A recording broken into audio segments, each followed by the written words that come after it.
the Side, ref. Welcome back to In From The Side, another week, another show. With me, my co-host, a man who once smuggled biltong into Twickenham and then when he got caught said it was for religious reasons. 100%. Matthew Rhodes. Barbecue is a spice, braai is a religion. Absolutely. How are you, buddy? Yeah, I'm good. How you do? No, I'm good.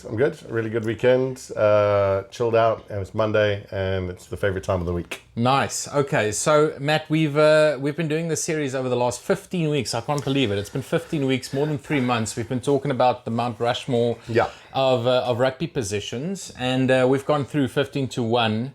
We've done the whole series. Go back and watch the whole series on the Real Rugby channel. Yeah. But we looked at players who played in specific positions and specialised in their positions. But there's obviously in rugby, there's a little bit of a gap in the market, or there's an opportunity for players who can do it all on the field. So today we are picking the Mount Rushmore of the greatest versatile or versatility players that we've seen and that we know about in international rugby. It's going to be interesting. In our opinion. And this is actually off the back of a request of one of our long-time viewers who said that we should do this because I don't think the versatile players often get to shine outright in a particular role because they're used across so many simultaneously. Yeah. So while they're outstanding players and they're outstanding rugby players in their own right, I think sometimes they can get lost by the wayside when comparing them maybe to other greats and maybe wouldn't match, on the Mount Rushmore of any other positions that we've got. So it gives them the opportunity to shine in this segment. I think that's how I sort of looked at this as well. The players I picked, I looked at them like, were they known as versatile players? Were they known as players that you can plug into pretty much anywhere, either in the forwards or in the back line, and they would get the job done? Not someone who played the odd test here and there or filled in a gap. But we'll see what you come up with. Let's kick it off. So the criteria that we've set ourselves, and again, Werner and I never talk about who our selection are, and I think we've had one show out of the 15 where we matched on all 4 positions. Each week we tend to not disagree, but debate one or two essentially, and we tend to match on 1 or 2. On this occasion, we've had a chat before. None of the people that he's brought to the table have been featured previously, and on my list I've got 2 that we haven't spoken about and 2 that we have. Okay, but also to clarify, we are not distinguishing between tight head prop and loose head prop, inside centre, outside centre. Yeah. We look at a prop as a prop, so Matt is not allowed to pick John Smith Again, as a versatile player because he played loose head, tight head and hooker. Good man. Doesn't count. He's only played 2 positions in the front. These guys have to have played 3 positions. At test level.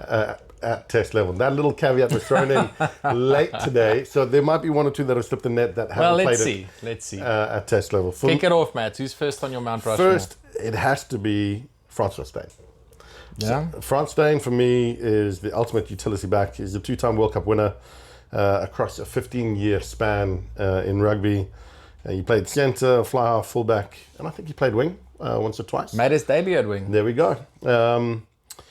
And also, his long-range boot is, something of legendary status, and his physicality, he was just a man mountain. And to have someone come off the bench, I know that we talk about the kind of imbalanced splits. It's in the media a lot. Lots of people talking about how there's not too many backline players, and people are like Rassi and now the French are putting a very heavily weighted, no pun intended, scrum sort of component in the reserves.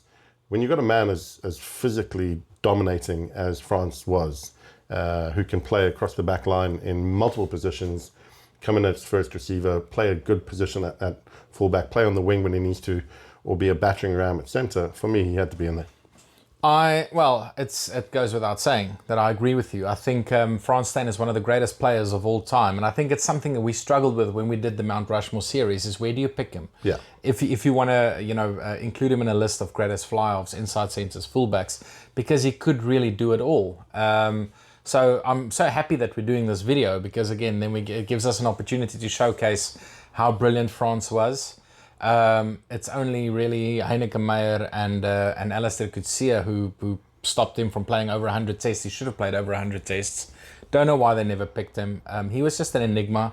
Didn't always fit, into traditional team structures because he was so creative, and he did things outside of the box, and he would try stuff. And those types of players, like a Francois Steyn, a Dan Carter, a Naas Botha, these guys who have genius written on their back, you just need to let them play. You know, don't worry about game plan and let them do their thing. But like you say, you know, he made his debut on the wing against Ireland in 2006 as a 19-year-old. Played centre a year later in the World Cup final. Played fullback against the Lions. Played fly-off a couple of times. Scored a fantastic try against Italy in 2008 at fly-off in a wet Newlands. But Steyn could do it all. And like you say, in that 2019 World Cup, he was sort of the first blueprint of, okay, we're going to pick a 6-2 bench, which means we lose a back, but actually you don't, because Steyn can cover wing, centre, fullback, fly-off. He gives you so much options. Yeah. All you need to do is pick a scrum off on the bench with him, and you pretty much covered in the back line. In the back line, yeah. And similarly, Damien Willemse is giving Rassie that sort of freedom now to pick a more forward-heavy bench. So, I mean, his impact on Springbok rugby just speaks for itself. Won a couple of Currie Cups as well. Was great in France. Just one of the all-time greatest Springboks. And so happy to have him up there. For sure. He was number one on my list. Nice. Without a doubt. 78 caps, 168 points, 11 tries, which is decent. It's not outstanding in comparison to some of the guys that maybe we'll talk to today, but it's still decent. And again, when you've got the siege gun boot on you, where you can kick from 60 on the angle, either a drop kick or off the deck, it just puts so much pressure on the opposition that they know that they can't give away penalties, otherwise it's going to be 3 points. Yeah. So as you said, Rugby World Cup winner 2007 and 2019, multiple Tri-Nations or Rugby Championships 2009 and also 19 I think as well. Currie Cup with the Cheetahs, European Challenge Cup with Montpellier as well. Yeah. I think, coming back to that point you made around the kind of line of genius, and you just got to let these guys play. I listened to, I think it was Andrew Mertens talk about how he used to play, I think they played in the same team, it must have been Montpellier, and he'd say that he'd be the worst player. I think they were both at Racing. At Racing. But they were both in France together. They were in France together, and he'd say Monday to Friday, your man was the worst trainer on the field.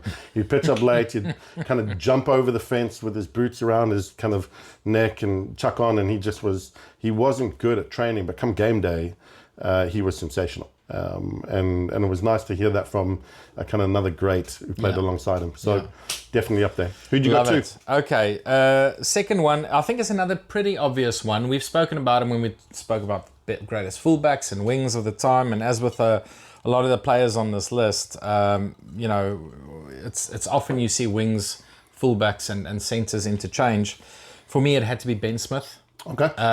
Ben Smith was awesome. I mean, mostly known as a fullback or a wing, but he did. There was a year or two where they trialled him at outside centre, and he played a couple of tests for the All Blacks. I don't think it was his best position. He was better as an outside back, but again, the criteria was at test level. You played 3 tests, and I just think Ben Smith had the complete skill set, mate. Like a lot of guys, like a Israel Dag, like a Will Jordan now, like a Cullen. He was so potent on the counter attack, very solid under the high ball.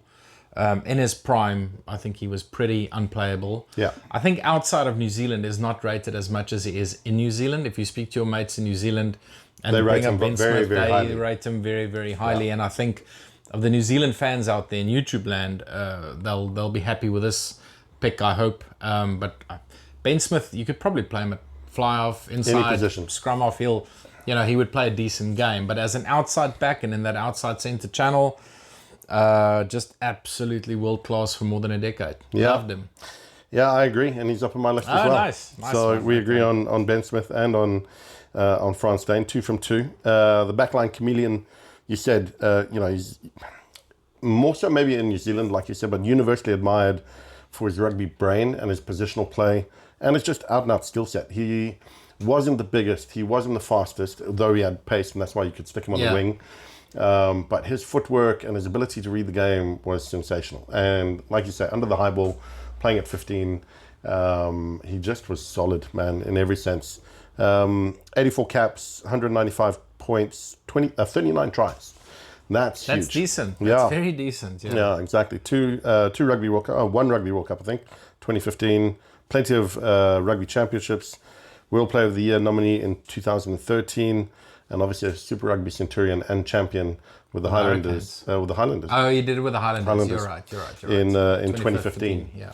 And you talk about it. I think he played like scrum half and fly half once or twice, but maybe not. He probably did at test level. Yeah, but club level, he probably did. Mr. Versatile, and you talk about the Kiwis all love him. The boys down in Dunedin, the Highlanders supporters, think he's God. No, absolutely, and I can understand why. I think he was looking at my list. Those two, Franz Steyn and Ben Smith, they were the obvious ones. I think we're going to go into tricky territory now, Matt. Who's number 3 on your Mount Rushmore? So I've talked about him before, and one of the reasons I put him up on my Mount Rushmore previously at centre was because of his versatility and just an outright legend that he is. The creative Swiss Army knife that is Matt Gitter from Australia.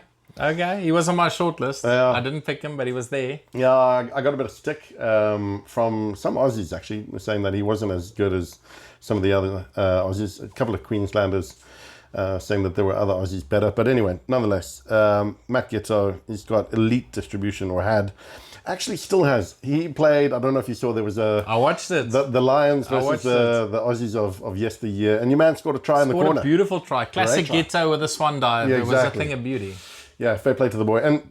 But like coming back to it, he had exceptional vision, and he had a bullet-like pass as well. And he was quick, good off both feet. 103 caps, 698 points, 30-odd tries as well. Also very, very good. For me, again, Tri Nations winner, I think was it 2015? They won? Yeah, they did win the Tri Nations in 2015. John Eales medal winner in 2009, multi-league champion. He won a championship in every country that he represented, and that he played in, rather. Also the only Wallaby in the professional era to make his test debut for Australia before he'd played any professional rugby. Yeah, he was 18. Yeah, he just was, again, you talk about an enigma. He came from, like at schoolboy level, he was just seen as this rising star. He had a couple of years where he fell out of favour when he went to WA and played for the Force, maybe kind of fell out of favour. But he came back and he had a resurgence later in his career. And just, for me, he was Mr. Versatile. He played great. He was great at fly-off. Favourite position, I think, was at centre. At inside, yeah. But then definitely. I think he played wing a couple of times, and then he played scrum off. They picked him. I can't remember if it was Eddie Jones or. Eddie Jones really liked him. It wasn't Eddie Jones. It was. But Eddie favoured him. Yeah, he really did. It was Knuckles Colony, John Connolly. Yeah. Who succeeded Eddie Jones. I think he picked Giteau. I think it was him. I can't remember, at scrum off on one of the European tours. That's where I remember him playing 3 positions. He probably came onto the field as a replacement at wing at some point, but I think so. I think where he was capped was scrum off, fly off, inside centre. And inside centre. But great player. What a legend. And good vision as well. I think he could have played fullback again. That versatility, he could have played pretty much anywhere across the back line. So, he had to be up on my wall. And, I took stick for including him last time, but the reasons I included him was because of his versatility. So it felt, there were similar players that I had in the mix. Mate, I've got a long list of Australian players that were versatile. There's so many. We're going to touch on all of them. We're going to touch on all of them for sure.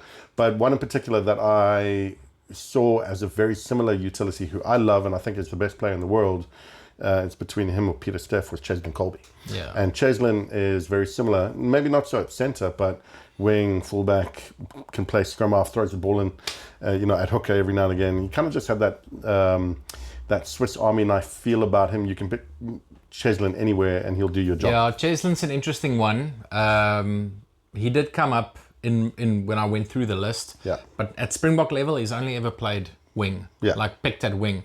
Club level, he's played fly off. I know he's putting the ball at the scrum at times. He's throwing it at the line out. So I get what you're saying. He can play anywhere.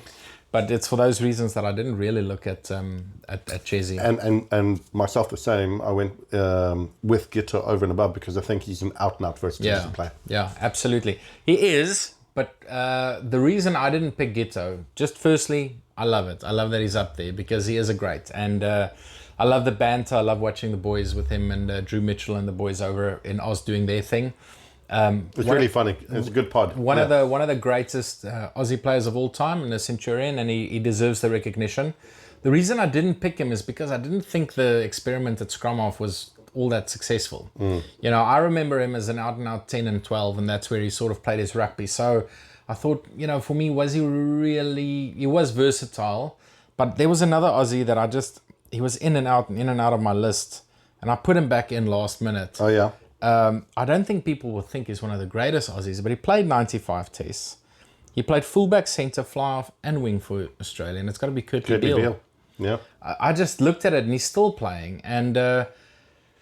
you know, is he one of the greatest Aussies of all time? You look at his record, I think maybe he's up there, but I love the way he played because you could bring him on off the bench and he could play any position. There was some rugby championship matches, mate, where he tore up the All Black defense, playing either at fly-off, inside.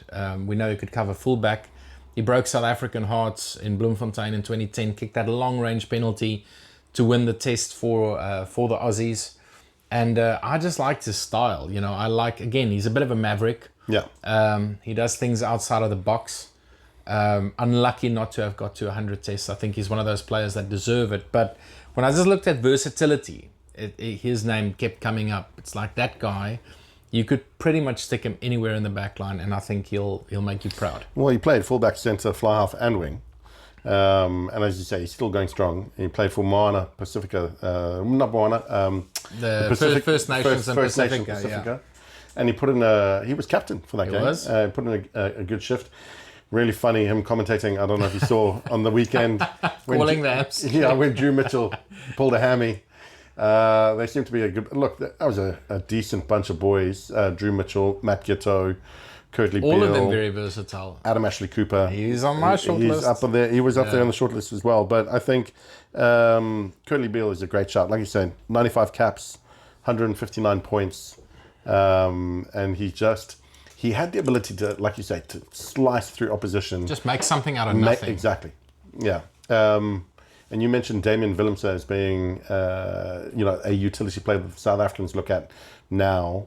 And kind of the way he plays reminds me a little of Curtly Beale. Yeah, very much. And vice versa. So okay, so two Aussies. Yeah. We probably could have picked two others, and it would have been fine as well. But who rounds out your Mount Rushmore? So yeah, Frans Steyn, Matty Giteau, Ben Smith, and then I was going backwards and forwards. So many people that I had in that final spot.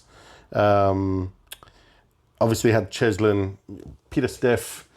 He's played three different positions. Obviously, lock, flanker, number 8. Talking about some others, that were on the top of the list. Mills Muliaina played fullback, centre, and wing as well. Yeah, he did. Yeah, you're right. You're right. We talked about Anima Ashley Cooper, Curtly Beale. There was two names actually that I was dying to include as my final one. One was Radiki Samo. Okay. Yeah. So Radiki Samo played number 8, flanker, lock, and wing. And wing. Okay. Yeah. Unbelievable. 23 caps for Aussie, 15 points. He played wing at 35 years old in the 2011 World Cup. Made his debut at 27 to 28 years old. And as you say, he played unusually in the 2011 Rugby World Cup against Russia in place of the injured Drew Mitchell.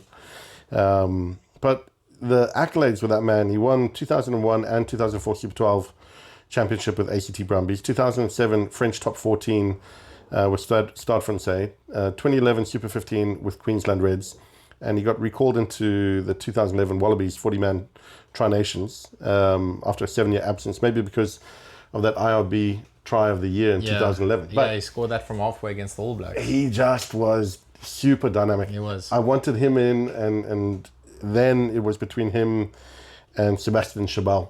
Okay. As the other, obviously Sebastian Chabal, number 8, lock and flanker, very similar, 62 caps and 30 points. But when I considered all of the information in front of me, I had to go with Beauden Barrett. Okay, Bodie. Yeah, so Bodie obviously played fly half, wing, and fullback. Was he ever picked at wing for the All Blacks? I don't know if he's picked, but he's done a job. I think in his early days he would have come off the bench and covered wing. So I'll give you that. Yeah. Because he has played on the wing. I know against South Africa a couple of times he would have come on and played on the wing. So he redefined the bench role and later dominated as a starter. So I think he came off... Yeah, when Carter retired, and he only became really the first choice. Primarily fly half. He's also started at fullback and wing, but maybe wasn't picked at wing, but came on as wing. So there's the versatility. But 136 caps, 772 points, 45 tries. Just like that's insane for a fly-off. That's next level. And obviously Rugby World Cup winner, 2015, World Player of the Year, 2016 and 17 back-to-back. And yeah, he's just a super player. And so I've had him up on Mount Rushmore before, but I think he's Mr. Versatile. You could play him anywhere. I mean, he's never played at centre, but could he do a job for you? Probably. I mean, he's one of those players. I can't argue with that. His skill level is next level. So, you know, whether he he would have come on at wing, so definitely I agree with that. But at fullback, he's great. At fly-off, he's great. Yeah. I think they're still struggling to figure out if he's still the first choice fly-off in New Zealand. We both believe he is. Yeah, I think so.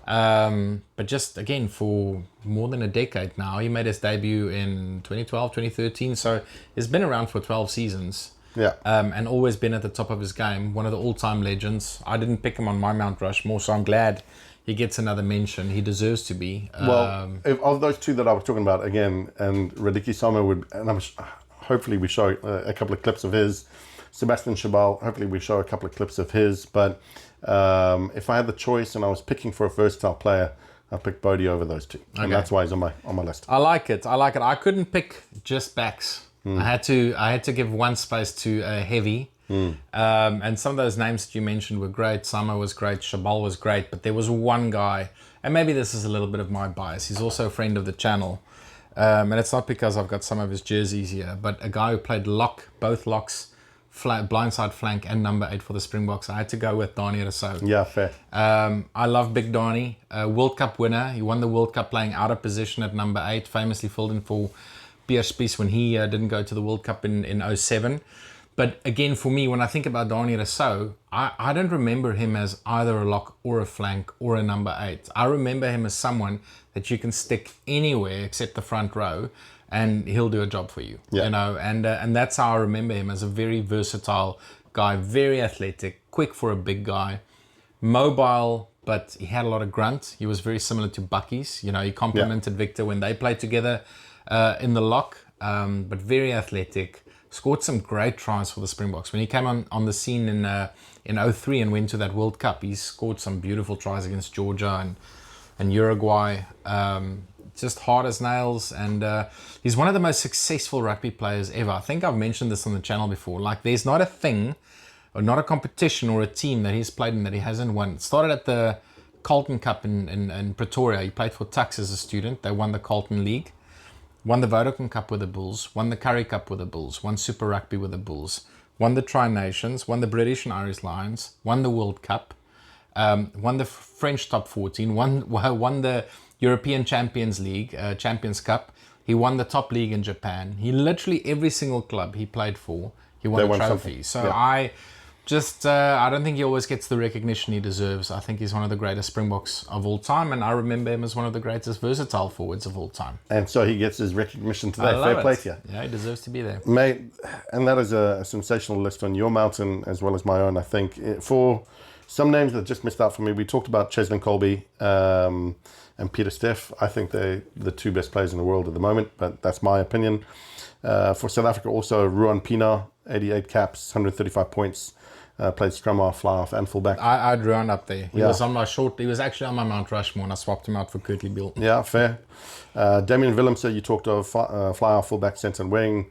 Willie Leroux has played wing and fullback as well. 100 caps. And he played. Willie was on my. I had a couple of guys on here, Matt. Sorry to interrupt you. That's right. That I marked in red, where they played 2 positions at international level and then a 3rd position at club level. And Willie was one of them. Like at Test level, he played fullback and wing, but he also played fly off for the Bulls. Yeah.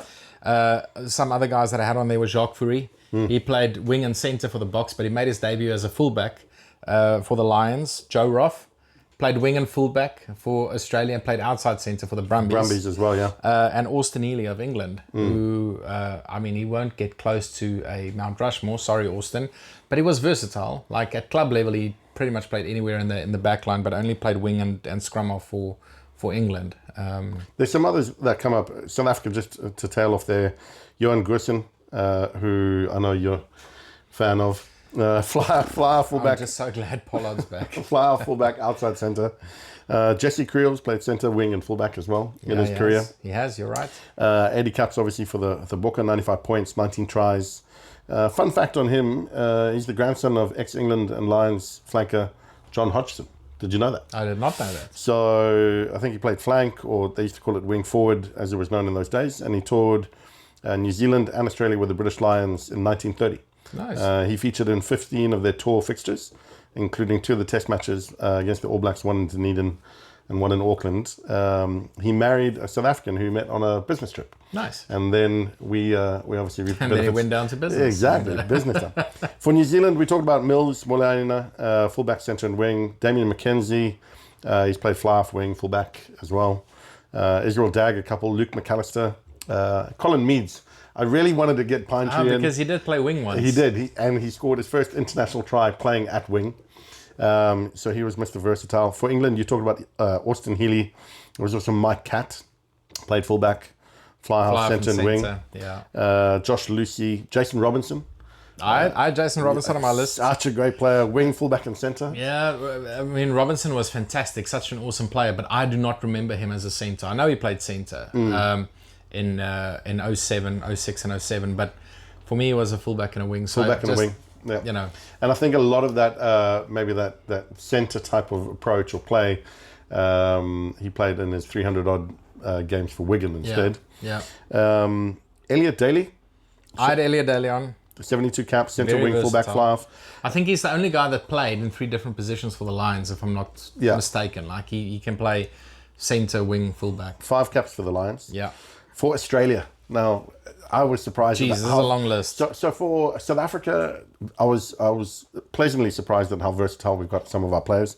For Australia, Adam Ashley Cooper we talked of, 121 caps. Curdley Beale on your mountain. James O'Connor. He was on there. 64 caps. Fullback, wing, centre, fly. Played 4 positions for Australia in the back line. Reece Hodge as well. Yeah. He's played centre, fullback, wing and fly-half. Yeah. Matty Rogers. Matt Rogers I had on. I love Matty Rogers. Fullback, wing and centre. And actually, I talked about Josh Lucy. Josh Lucy, 55 caps, 110 points. The kind of battle between him and Matt Rogers in that particular game, I think it's between them where they both go toe-to-toe for a tackle each and take each other out. Some of the best hits I've ever seen. Yeah. That was amazing. And famously, Josh Lucy, I don't think it was his debut, but on one of his first tours in 98 to South Africa, he actually played fly-off in Newlands, So he was very versatile. Versatile. Yeah, absolutely. Versatile player. Riddicky Sama we talked of. Yeah. For Ireland, Tad Byrne. Yeah. He's obviously still playing lock, blindside, and number 8, and going strong. Andrew Trimble was wing and centre and played, but he didn't get picked. He had to fill in the scrum a couple of times. Jordan Murphy, fullback, wing and centre. Wales, this one was a tough one for me. Gareth Thomas. I thought Gareth Thomas deserved a shot. Centre, wing and fullback. And he was up there for me. I was watching something. Steve Hansen was talking about the 2 best players he ever coached. He said Sonny Bill Williams was I saw that. The perfect specimen of an athlete, and he compared him against Dan Carter. Dan Carter is obviously amazing. He said, but Sonny Bill was built like a thoroughbred horse, and he said the only other person that was in that same kind of vein was Gareth Thomas. Yeah, no, he's up there. He was one of the greats. And James Hook as well. So fly off, inside centre, outside centre, wing, fullback. The man played everything under the sun. Yeah. France, I had Damien Traye, centre, fly half and fullback. Thomas Ramos, he's played a few, but again, I don't think I think only fullback and fly off though. But again, he is quite versatile. He's played a wing, but not, I think, for the national team. Hasn't been picked. Yeah. Okay. Thomas Castagned, and then, as I said, Sebastian Chabal. Italy had a few. Andrea Massi, Tommaso Allen, and Mauro Bergamasco. Argentina. Bergamasco was one of those interesting ones because he played flank and scrum off. Yeah. which was one of the more interesting ones at international. I think, didn't he play, he played wing as well? Yeah, maybe he did. Yeah, he played flanker was his main position. Yeah. And then wing and scrum off a couple of times. It's just crazy. Unbelievable. Juan Martin Hernandez for Argentina. And then for Georgia, I had Mamuka Gogodze as well. Flanker, lock, and number 8. And then for Scotland, Chris Patterson. He was really up there for me. Fly off wing fullback. Yeah. Yeah, he was good. Sean Lamont and then Richie Vernon as well. Nice. Mate, the list could go on and on. Can I add to that list, Matt, a couple of guys that maybe we just glossed over? Matt Burke. Oh. played fullback. We know him as a fullback. That's why I didn't pick him as part of the versatile list, but he played 1 or 2 tests at wing, famously in the World Cup in 99, I think, against the USA. He played wing, and I remember him finishing his career at centre. So he did play outside centre a couple of games, but he was, for me, an out-and-out a fullback. Emil Ntemak, one of your favourites. He played wing, centre, fullback, very famously for France. Some South African names from yesteryear. It wouldn't be a show without me telling you about the golden oldies. For sure. There was a guy called Dave Stewart in the 60s. He played flyer, fullback and centre for the Springboks at test level in 17, I think, tests. Donnie Craven, the legend, Mr. Rugby of South Africa. Mr. Rugby himself. Interestingly enough, he played scrum half, fly half and centre and number 8 at test level. In 16 tests, he played 4 positions for South Africa. And then, Ruan Pienaar and Damian Willemse we spoke about. I think Ruan, special mention to him. The reason he didn't make my Mount Rushmore is because again, like with Ghetto and his scrum off experiment, I don't think the fly off experiment with Ruan was as successful. Yeah. He was an out and out 9 for me, but again, he got picked everywhere. Yeah. So he was Mr. Versatile. Yeah, Mr. Versatile. Some great players, Matt. That was fun. Yeah, really good. Let's see what the folks out there say. Give us your comments. Next week we're going to do this again. It's the final. This is the last. one. This is the last. Tune in. This will be the last Mount Rushmore. We promise. Then we're going to go onto the ABF. We'll go on to better things in future. We're going to do the greatest coaches of all time. Greatest coaches of all time. So it's the ABF, the absolute bloody final show in this particular series. I've really enjoyed everything. Today was great. Let us know your thoughts on who maybe we've forgotten or didn't mention. There was a long list on both sides of the debate here. We talked about many players. Hopefully you've enjoyed the show. But as always, let us know. We got a couple of comments saying that we are thick as 2 short planks on the weekend before. We don't know what we're talking about. Thank you for those. It helps the algorithm. Keep those coming. Give us your stick. We enjoy it. So if you can, go and like anywhere that we advertise. YouTube, TikTok, Instagram, Facebook, we're everywhere. But before you leave your comments and tell us how shit we are, remember to click the little notification button at the bottom of the screen, because then you'll get notified every single week when we post new videos. And we try and do 2 a week now. We try and pump them out. So it's been great, Matt. We'll do this again next week. Tune in on Monday. Cheers.